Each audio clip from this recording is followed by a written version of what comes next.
Hello hi friends, welcome back to my channel. ನಾನು ನಯನ ಸಂತೋಷ್.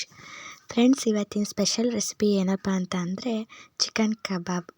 ನಾನು chicken ಕಬಾಬ್ನ ಹೇಗೆ ಮಾಡ್ತೀನಿ ಅಂತ ನೋಡೋಣ ಬನ್ನಿ. ಫಸ್ಟ್ ಚಿಕನ್ ಕಬಾಬ್ ಮಾಡಲಿಕ್ಕೆ ಮ್ಯಾರಿನೇಟ್ ಮಾಡ್ಕೊಳ್ಬೇಕಾಗತ್ತೆ. ಮ್ಯಾರಿನೇಟ್ಗೆ ನಾನು ಏನೇನು ಐಟಮ್ನ ತೊಗೊಂಡಿದ್ದೀನಿ ಅಂತ ಹೇಳ್ತೀನಿ. ನಾನಿಲ್ಲಿ ಚಿಕನ್ ಮ್ಯಾರಿನೇಟ್ ಮಾಡ್ಕೊಳ್ಳಿಕ್ಕೆ ಕಾರ್ನ್ಫ್ಲವರ್ ಹಿಟ್ಟು, ಪುದೀನ ಸೊಪ್ಪು ಸ್ವಲ್ಪ, ಕರಿಬೇವಿನ ಸೊಪ್ಪು ಸ್ವಲ್ಪ, ಕೊತ್ತಂಬರಿ ಸೊಪ್ಪು, ಹಾಗೆ ಶುಂಠಿ ಬೆಳ್ಳುಳ್ಳಿ ಪೇಸ್ಟು. ನಾನಿಲ್ಲಿ ಸ್ಪರ್ಶ್ ಕಬಾಬ್ ಪೌಡರ್ನ ತಗೊಂಡಿದ್ದೀನಿ. ಅದಾದಮೇಲೆ ನೆಕ್ಸ್ಟ್ ಇಲ್ಲಿ ಚಿಕನ್ ಮಸಾಲ, ಸ್ವಲ್ಪ ಖಾರದ ಪುಡಿ ತೊಗೋಬೇಕು. ಅದಾದಮೇಲೆ ರುಚಿಗೆ ತಕ್ಕಷ್ಟು ಉಪ್ಪು, ಒಂದು ಮೊಟ್ಟೆ. ಈಗ ನಾವು ಇದಿಷ್ಟನ್ನು ಹಾಕಿ ಚಿಕನ್ನ ಮ್ಯಾರಿನೇಟ್ ಮಾಡ್ಕೊಳ್ಳೋಣ. ಇಲ್ಲಿ ನಾನು ಚಿಕನ್ನ ನೀಟಾಗಿ ವಾಶ್ ಮಾಡಿ ಇಟ್ಕೊಂಡಿದ್ದೀನಿ. ಮ್ಯಾರಿನೇಟ್ಗೆ ನಾನಿಲ್ಲಿ ಒಂದು ಬೌಲ್ನ ತೊಗೊಂಡಿದ್ದೀನಿ. ಬೌಲಿಗೆ ಕಾರ್ನ್ಫ್ಲವರ್ ಮತ್ತು ಶುಂಠಿ ಬೆಳ್ಳುಳ್ಳಿ ಪೇಸ್ಟ್ ಹಾಕ್ಕೊಂಡಿದ್ದೀನಿ. ಅದಾದಮೇಲೆ ನಾನಿಲ್ಲಿ ಕಬಾಬ್ ಪೌಡರ್ನ ಹಾಕ್ಕೊಳ್ತಾ ಇದ್ದೀನಿ. ಕಬಾಬ್ ಪೌಡರ್ನ ಹಾಕ್ಕೊಂಡಾದ್ಮೇಲೆ ನಾನು ಇಲ್ಲಿ ಕೊತ್ತಂಬರಿ ಸೊಪ್ಪು, ಪುದೀನ ಸೊಪ್ಪು ಹಾಗೆ ಕರಿಬೇವಿನ ಸೊಪ್ಪನ್ನು ಮೂರನ್ನು ಚಿಕ್ಕದಾಗಿ ಕಟ್ ಮಾಡಿ ಇಟ್ಕೊಂಡಿದ್ದೀನಿ. ಸ್ವಲ್ಪ ಸಾಕಾಗತ್ತೆ ಇದಿಷ್ಟನ್ನು ನಾನು ಹಾಕ್ಕೊಳ್ತಾ ಇದ್ದೀನಿ. ಚಿಕನ್ ಕಬಾಬ್ಗೆ ಒಂದು ಮೊಟ್ಟೆನ ನಾನು ತೊಗೊಂಡಿದ್ದೆ. ಈಗ ಒಂದು ಮೊಟ್ಟೆನ ಹಾಕ್ಕೊಳ್ತಾ ಇದ್ದೀನಿ.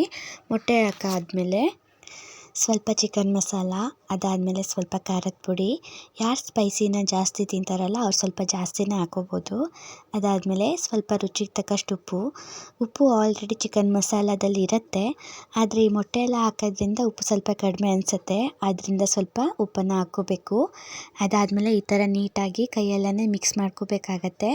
ಮಿಕ್ಸ್ ಎಲ್ಲ ಮಾಡ್ಕೊಂಡಾದ್ಮೇಲೆ ಇಲ್ಲಿ ವಾಶ್ ಮಾಡ್ಕೊಂಡಿರೋವಂಥ ಚಿಕನ್ನ ನಾನು ಹಾಕ್ಕೊಳ್ತಾ ಇದ್ದೀನಿ. ಚಿಕನ್ನ ಹಾಕಿ ಚೆನ್ನಾಗಿ ಮಿಕ್ಸ್ ಮಾಡ್ಕೋಬೇಕು. ಚಿಕನ್ನಲ್ಲೇ ಸ್ವಲ್ಪ ನೀರಿನಂಶ ಇರುತ್ತೆ ನೋಡಿ, ಈ ಥರ ಚೆನ್ನಾಗಿ ನೀಟಾಗಿ ಕಲಿಸ್ಕೊಬೇಕಾಗತ್ತೆ. ನೋಡಿ, ನಾನು ಈ ಥರ ಚಿಕನ್ನ ಮ್ಯಾರಿನೇಟ್ ಮಾಡಿಟ್ಕೊಂಡಿದ್ದೀನಿ. ಈ ಮ್ಯಾರಿನೇಟ್ ಮಾಡ್ಕೊಂಡಿರೋಂಥ ಚಿಕನ್ನ ಒಂದು ಅರ್ಧ ಗಂಟೆ ಆದರೂ ಬಿಡಬೇಕಾಗತ್ತೆ. ಈ ಮಸಾಲೆ ಎಲ್ಲನೂ ಚಿಕನ್ಗೆ ಚೆನ್ನಾಗಿ ಹಿಡ್ಕೋಬೇಕು. ಅರ್ಧ ಗಂಟೆ ಬಿಟ್ಟಾದಮೇಲೆ ನಾನು ಚಿಕನ್ ಕಬಾಬ್ನ ಮಾಡ್ತೀನಿ. ಇಲ್ಲಿ ಚಿಕನ್ ಚೆನ್ನಾಗಿ ಮ್ಯಾರಿನೇಟ್ ಆಗಿದೆ. ಈಗ ಕಬಾಬ್ ಮಾಡೋಣ. ನಾನಿಲ್ಲಿ ಕಬಾಬ್ ಮಾಡಲಿಕ್ಕೆ ಬಾಣಲಿನ ಇಟ್ಕೊಂಡಿದ್ದೀನಿ. ಬಾಣಲಿಗೆ ಸ್ವಲ್ಪ ಎಣ್ಣೆನ ಹಾಕ್ಕೊಂಡಿದ್ದೀನಿ.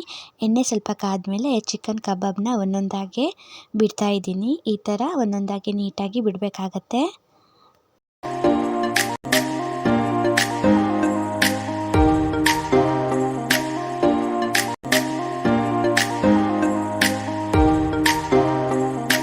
ಚಿಕನ್ ಎಲ್ಲನೂ ಎಣ್ಣೆಲಿ ಬಿಟ್ಟಾದಮೇಲೆ ಒಂದು ಸೈಡ್ ಈ ಥರ ಫ್ರೈ ಮಾಡ್ಕೊಂಡಿದ್ದೀನಿ. ಈಗ ಇನ್ನು ಒಂದು ಸೈಡ್ ತಿರುವಾಕೊಳ್ತಾ ಇದ್ದೀನಿ.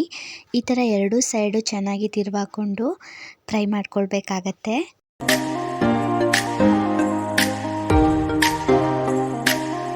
ನೋಡಿ ಎಷ್ಟು ಚೆನ್ನಾಗಿ ಚಿಕನ್ ಫ್ರೈ ಆಗ್ತಿದೆ ಅಂತ. ಈ ಥರ ಚೆನ್ನಾಗಿ ಫ್ರೈ ಆದಮೇಲೆ ಚಿಕನ್ನ ನಾನು ಒಂದು ಪ್ಲೇಟ್ಗೆ ಹಾಕ್ಕೊಳ್ತಾ ಇದ್ದೀನಿ. ಎಲ್ಲ ಚಿಕನ್ನ ಪ್ಲೇಟ್ಗೆ ಹಾಕ್ಕೊಂಡಾದ್ಮೇಲೆ ಮತ್ತೆ ಒಂದು ಸಲ ನಾನು ಎಣ್ಣೆಯಲ್ಲಿ ಚಿಕನ್ನ ಬಿಟ್ಕೊಳ್ತಾ ಇದ್ದೀನಿ. ನಾನೀಗ ಎಲ್ಲ ಚಿಕನ್ನ ಫ್ರೈ ಮಾಡಿ ಇಟ್ಕೊಂಡಿದ್ದೀನಿ. ಈಗ ನಾನು ಇದನ್ನು ಸರ್ವ್ ಮಾಡ್ತೀನಿ. ನೋಡಿ ಫ್ರೆಂಡ್ಸ್, ನಾನಿಲ್ಲಿ ಚಿಕನ್ ಕಬಾಬ್ನ ಸರ್ವ್ ಮಾಡಿದ್ದೀನಿ. ಎಷ್ಟು ಗರಿ ಗರಿಯಾಗಿ ತುಂಬ ಚೆನ್ನಾಗಿ ಬಂದಿತ್ತು, ತುಂಬ ಟೇಸ್ಟಿಯಾಗಿತ್ತು ಕೂಡ. ನೀವು ಮನೇಲಿ ಒಂದ್ಸಲ ಟ್ರೈ ಮಾಡಿ ಫ್ರೆಂಡ್ಸ್, ಹೇಗಾಗಿತ್ತು ಅಂತ ನನಗೆ ಕಮೆಂಟ್ ಮಾಡಿ ಹೇಳಿ. ಯಾರೆಲ್ಲ ನನ್ನ ಚಾನಲ್ನ ಹೊಸ್ದಾಗಿ ನೋಡ್ತಾ ಇದ್ದೀರಾ ಪ್ಲೀಸ್ ಸಬ್ಸ್ಕ್ರೈಬ್ ಮಾಡ್ಕೊಳ್ಳಿ. ವೀಡಿಯೋಸ್ನ ನೋಡ್ತಾ ಇದ್ದೀರಾ ಆದರೆ ಸಬ್ಸ್ಕ್ರೈಬ್ ಆಗ್ತಾ ಇಲ್ಲ, ಪ್ಲೀಸ್ ಸಬ್ಸ್ಕ್ರೈಬ್ ಮಾಡ್ಕೊಳ್ಳಿ ಫ್ರೆಂಡ್ಸ್. ನನಗೆ ಸಪೋರ್ಟ್ ಮಾಡಿ. ಇದೇ ಥರ ಹೊಸ ಹೊಸ ವೀಡಿಯೋನ ಅಪ್ಲೋಡ್ ಮಾಡ್ತಾ ಇರ್ತೀನಿ. ಪ್ಲೀಸ್ ನನಗೆ ಸಪೋರ್ಟ್ ಮಾಡಿ. ಓಕೆ, ಇನ್ನೊಂದು ಹೊಸ ರೆಸಿಪಿಯೊಂದಿಗೆ ನಿಮ್ಮನ್ನೆಲ್ಲ ಸಿಗ್ತೀನಿ ಫ್ರೆಂಡ್ಸ್. ಅಲ್ಲಿವರೆಗೂ ಬಾಯ್. Thank you.